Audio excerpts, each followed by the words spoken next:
Hello and welcome to another episode of the Bean Report YouTube edition and a happy Pride Month. We have quite a packed schedule of things to look at today with a whole variety of sports. We're going to start off where we've been, starting off with the PWHL, but this time there's no games to look at because, again, remember last week we had the Montreal Victoire winning the Walter Cup Championship. They are the champions of the 2026 PWHL champions, but we did mention that there was some expansion teams, and with that, we now know what's going on with the expansion draft. So what the expansion draft for the PWHL is going to be a 6-phase plan.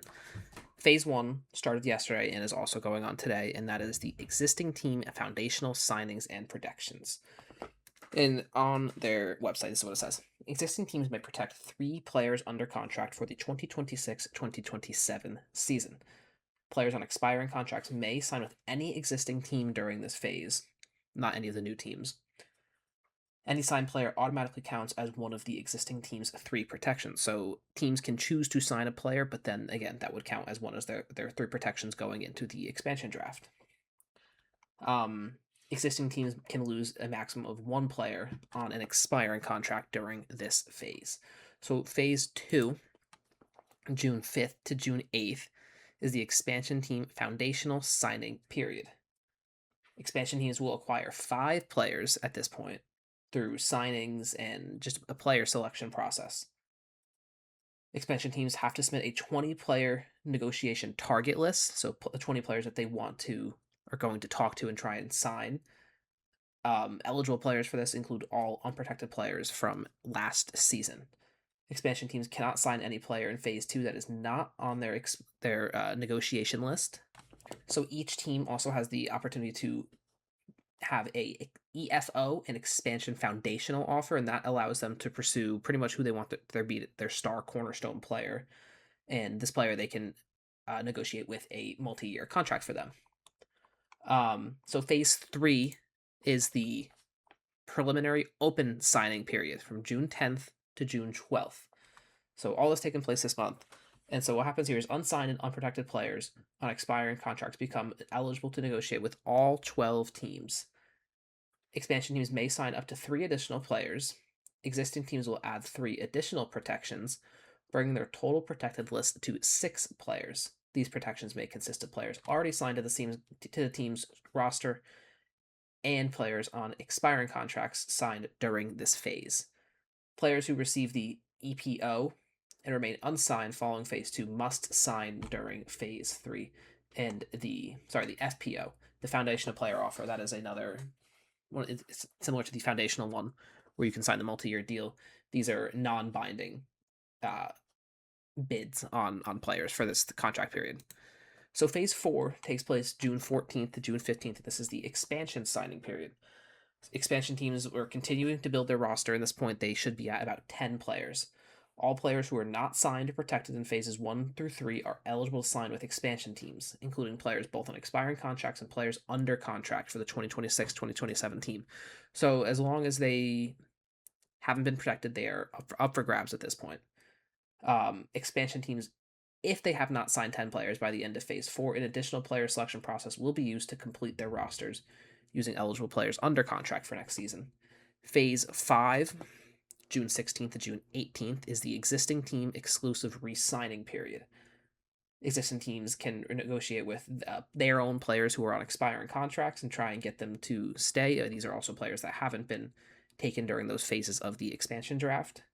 And so in between the middle of this Phase 5 takes place the PWHL, the year 2026 draft. That will be on June 17th, of course, right in the middle of the 16th and 18th for the re-signing period. And so this is when the draft takes place. All 12 teams, it's a 6-round draft. Vancouver Golden Knights, they were the first pick, and the rest of the draft order is yet to be announced, as that will be determined at some point beforehand. That time has not been announced yet. And then Phase 6, the last phase of this expansion draft, is the open signing period. This begins June 19th, and this is pretty much the start of free agency for the rest of the teams and rest of the players. So the rest of the teams that weren't expanding have a now chance to sign their players. So all remaining eligible players on expiring contracts may sign with any of the 12 teams in the league. Undrafted players will also be eligible to sign. PWHL rosters consist of 23 active players and up to 3 reserve players. So at this point now, it's free range for the rest of the league to build their rosters for the upcoming season. So that is how the PWHL expansion draft has been working. We will update that when that is complete, and that will be at pretty much in 2.5 weeks. We'll know who's going where and who's protected, who hasn't been, who's been drafted. But that's what we know now for the expansion draft for the PWHL. Moving over now, we're going to look at some football news, and the first one coming up is the Madden 27 cover athlete has been announced, and that is Chicago Bears quarterback Caleb Williams. Of course, Williams, the number 1 overall pick in the 2024 NFL draft, and he's done a good job at turning these Bears around. 5-12 in his first season there, but last season 11-6. Williams had 3,942 passing yards through 27 touchdowns and only 7 interceptions. Added in 3 touchdowns on the ground with almost 400 yards, and also caught a touchdown last year. But Williams will be the cover athlete for this year's Madden. And let's just see, is this the Bears finally starting to get something going? Finally starting to get a hot streak going? They have hope and excitement going into this 2026-2027 season. Will this be a Madden curse for Caleb Williams, or does he have a chance to break this curse? Let's see what happens. But anyway, Caleb Williams, Chicago Bears, is the cover athlete. We also had a couple of signings and trades take place yesterday across the NFL. The first one, the big blockbuster of the day. The first one, Myles Garrett heading out of Cleveland to the Los Angeles Rams. The Rams having last year the MVP, Offensive Player of the Year, the receiving touchdown leader, and like the number 1 scoring offense and a great defense. They now land the NFL's all-time single-season sack leader in the form of Myles Garrett. Of course, all-pro, Defensive Player of the Year, hundreds of sacks now at this point. Myles Garrett, one of the best, if not the best, edge rusher in the entire NFL. He goes to LA. In return, Cleveland receives Jared Verse, the 2024 Defensive Rookie of the Year, has had 12 sacks in his 2 years in LA. He is a outside linebacker, another edge rusher. Verse turning into what looks like it's going to be one of the NFL's premium outside linebackers in the league. It's just, at this point, the Rams see it's more valuable to have somebody like Myles Garrett on this roster. Cleveland will also receive from LA a 2027 first-round pick, a 2028 second-round pick, and a 2029 third-round pick. So the Rams giving up a young prospect in the form of Jared Verse and a couple of draft picks going in of their future, especially next year's first, in exchange for Myles Garrett. The next trade was one that many had seen coming over the last couple of weeks/months. A.J. Brown finally traded from the Philadelphia Eagles to the New England Patriots. Brown, last year with Philly, 78 catches for 1,000 yards and 7 touchdowns. His tenure in Philly, 4 years, had 5,000 yards, 32 touchdowns, over 340 catches. Philadelphia, in return, they are going to get a 2028 first-round pick and a 2027 fifth-round pick in return for A.J. Brown. Interesting to see that the first-round pick is not actually next year's first-round pick. That is a first-round pick in 2 years New England will give to Philadelphia. And, maybe Philadelphia didn't want the 30th overall pick in exchange for their star receiver, but maybe let's see where the Patriots will end at the end of this season, what their draft pick is going to be. But nonetheless, A.J. Brown in exchange for a first and a fifth-round pick going to the Patriots. And then the last bit of football news we saw was the Giants announced 3 wide receiver signing yesterday. They brought a whole bunch of players in for workouts and visits, and especially with the injuries going of late, whether questions around Malik Neighbors' health going into the season. Gunnar Olszewski tore his Achilles recently, and just Giants looking to bring in some veteran receiver help. The first one of which, Giants bringing back their 2014 first-round draft pick, Odell Beckham Jr., returns back to the New York Giants. The 33-year-old hasn't done much over the last couple of seasons, didn't play last year, and over 2023 and 2024 played in 23 games across 2 seasons, had 44 catches for 620 yards and 3 touchdowns. Of course, won the Super Bowl back in 2021 with the Rams, but tore his ACL in that game and missed the entirety of the 2022 season, and then did not play last year in the 2025 season, last played for Miami in 2024. The other signing that the Giants brought in Braxton Berrios, a 30-year-old, spent last season with the Houston Texans. Berrios brings in a promising role because he plays similarly to how Gunnar Olszewski played as a return specialist, someone who's going to catch the punts and be a reliable punt returner and kick returner too. Of course, Berrios was a All-Pro, first-team All-Pro back in 2021 as a special teamer, so could be a productive signing for the Giants. Receiving-wise, Berrios has had 6 catches for 37 yards over the last 2 seasons. And then the last signing, the Giants brought in Juju Smith-Schuster, former top Steeler wide receiver. They're now 29 years old. Played last 2 seasons with Kansas City. Brought 33 catches in for 345 yards and a touchdown last season with the Chiefs. Of course, now has won himself a Super Bowl with his time during the Chiefs, but Juju now comes in as well, joining Berrios and Odell as the 3 new veteran signings for the New York Giants. So, into basketball now. Last week, we had known the Knicks won. The Knicks move on. They're your Eastern Conference champions. They swept the Cavs, haven't lost a game in a month, and it's just looking great right now for the Knicks. What we didn't know is how the series out west was going to end up. Where we left it before, this was also on Saturday, but it's still a game we want to highlight because it was an important game for this playoffs, obviously. Game 7 of these 2 powerhouses. San Antonio Spurs and Oklahoma City Thunder faced off in Oklahoma City last Saturday on Game 7. Winner faces the Knicks in Game 1, which will be tonight. But anyway, let's jump right into this game. See who your Western Conference champions are for the 2026 season.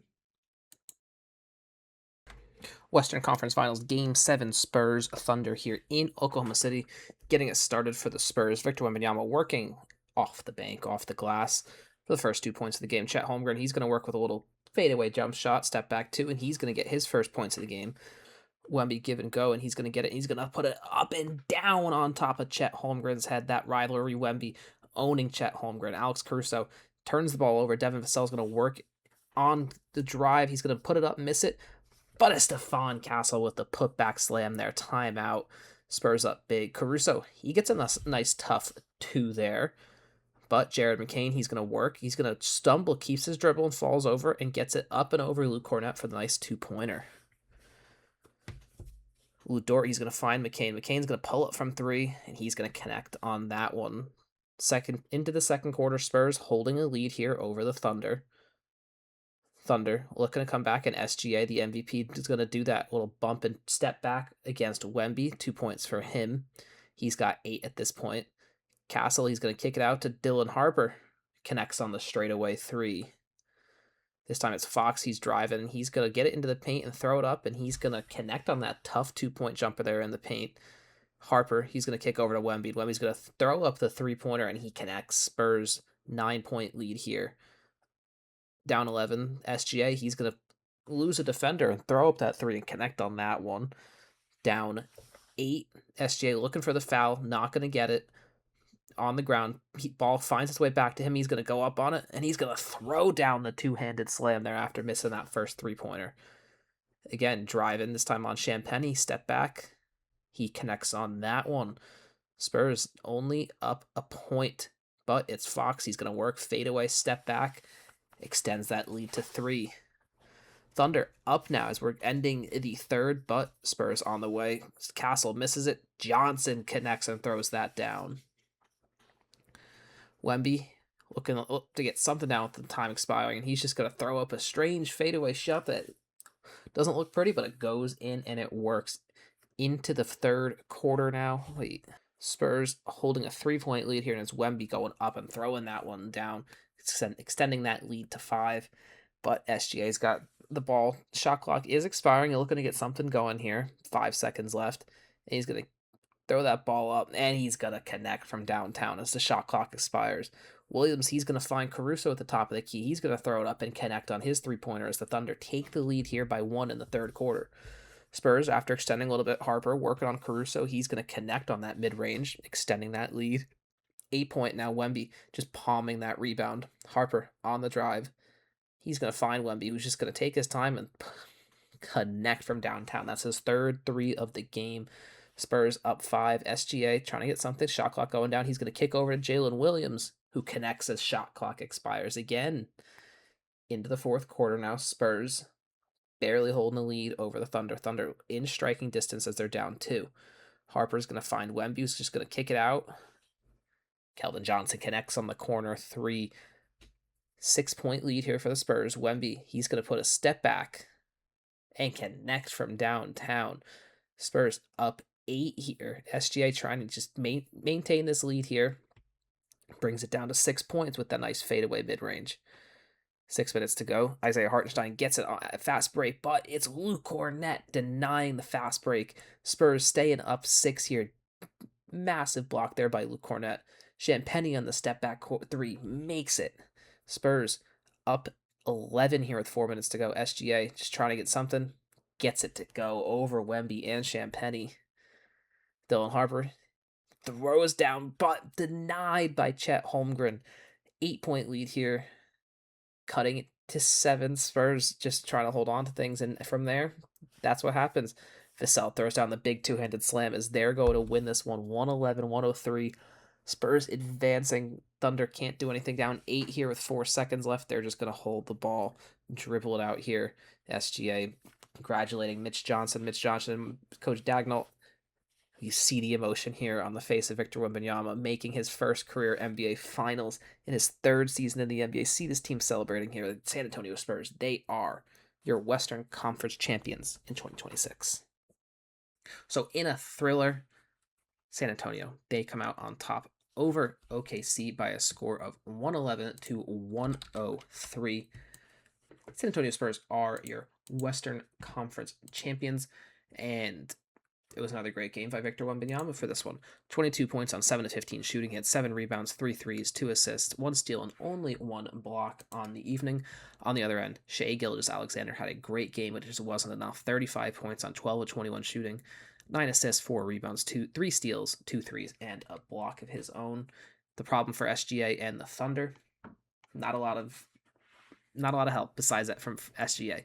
Cason Wallace was the second leading shooter with 17 points, had 7 rebounds, 5 threes, 4 assists, 2 steals, and a block. It's just, you look across the board, Chet Holmgren, 4 points on 1 of 2 shooting. He did not take a field goal attempt in the entire second half. Jalen Williams, unavailable due to injury. Alex Caruso not making the threes that he's been making this entire series. Jared McCain having an off night. Just no one really helping SGA in this game as the Spurs move on. Julian Champagnie was the second leading scorer for the Spurs on 20 points, 6 rebounds, 6 threes. All of his points came from either the three-point line or the free throw line, but 6 threes, a steal, and assist. Victor Wembanyama is your Western Conference Finals MVP, 27.3 points in the series, 10.9 rebounds, 3.1 assists, and 2.7 blocks per game in this 7-game series. Spurs, again, they're your Western Conference Finals. This is their sixth time appearing in the NBA Finals. They're 5-1 in their career again in the NBA Finals. Their last time being there was in 2014 with a 4-1 victory over the Miami Heat. Western Conference Finals, Western Conference champions, the San Antonio Spurs. They knock off the defending champions, the Oklahoma City Thunder. Move on. They face the Knicks, a matchup now of a rematch from the 1999 finals. Of course, that was the last time the Knicks made it to the finals, but facing the same opponent they did last time, hoping for a different result here in 2026. But it'll be Knicks Spurs taking place tonight, game 1 in San Antonio at 8:30. It'll be exciting to see what happens here in this game 1 of the NBA Finals. It's always exciting, especially with a young up-and-coming team in the Spurs and a team that has struggled to get to this point for decades, the New York Knicks. But moving over to baseball now, just our last little bit of standings check and how some players who are doing well as of late.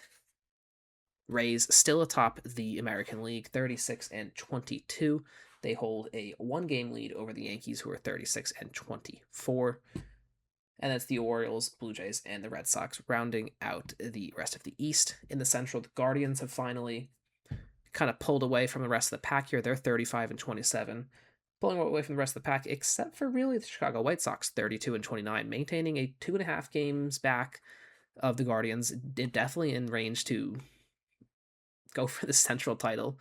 And then the rest of the Central, the Twins, the Tigers, and the Royals. Good news for the Tigers, maybe in 2 weeks, 2 to 3 weeks, they could expect Tarek Skubal back on the mound, which is a lot sooner than many expected given his, elbow surgery.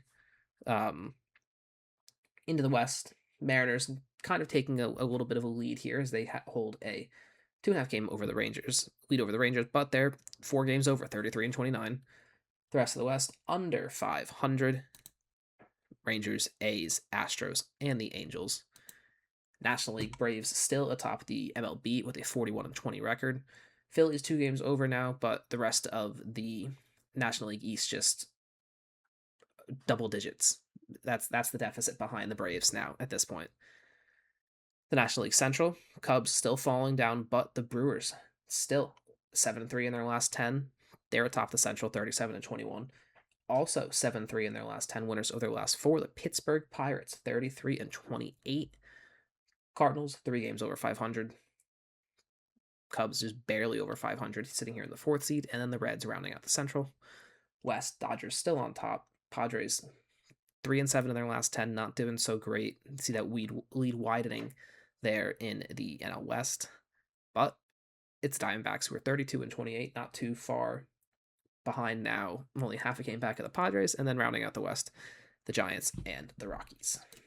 And rounding out our video here for today, 2 players who have been heating up as of late. The first, Ronald Acuna Jr. Over his last 5 games, the slugger is hitting .375, getting on base at a .583 clip, slugging a 1.313 with an OPS of 1.89.